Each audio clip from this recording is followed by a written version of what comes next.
అందరికీ నమస్కారం. తంగడాకుతో కాటుక ఎలా పట్టుకోవాలో ఇప్పుడు చూద్దాం. ముందుగా ప్రమిదలో ఆముదం పోసి ఒత్తి వెలిగించుకోవాలి. తర్వాత కొత్త కుండ తీసుకొచ్చి ఆ పై భాగం తీసేసి అడుగు భాగం శుభ్రంగా కడిగి తంగడాకు పసరు తీసి ఆ పసరు ఆ కుండలో పోసుకోవాలి. పొయ్యిలో అడుగున బియ్యం పోసి బియ్యం మీద ప్రమిద పెట్టాలి. ఆ పైన గంప పొడియాలి.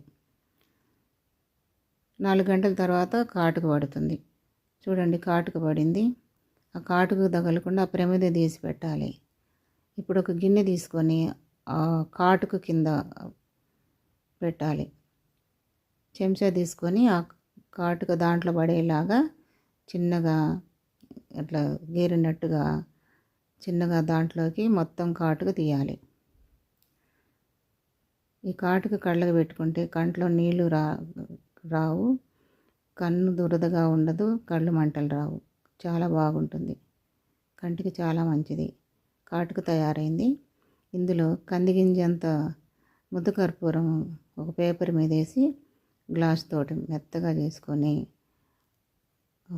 ఆ పొడిని కాటుకలో వేసి బాగా కలుపుదాం. బాగా కలిసింది. ఇప్పుడు కొంచెం ఆముదం వేసుకొని బాగా కలుపుదాం. కొంచెం కొంచెంగా వేసుకోవాలి, తగినంత. ఎక్కువ వేసుకుంటే జోరుగా అవుతుంది.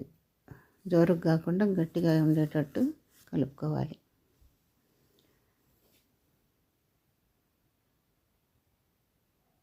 బాగా కలిసింది.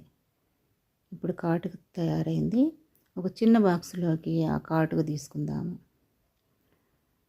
కాటుక తీసుకొని ఆ బాక్సుకు మూత పెట్టి ఒక కవర్ తోటి కట్టి ఒక డబ్బాలో వేసుకుందాము.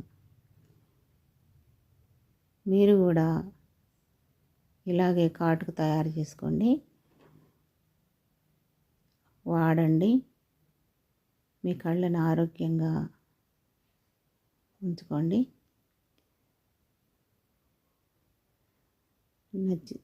నచ్చితే లైక్ చేయండి, షేర్ చేసుకోండి, సబ్స్క్రైబ్ చేసుకోండి. థ్యాంక్స్ అండి. కాటుక రెడీ అయింది.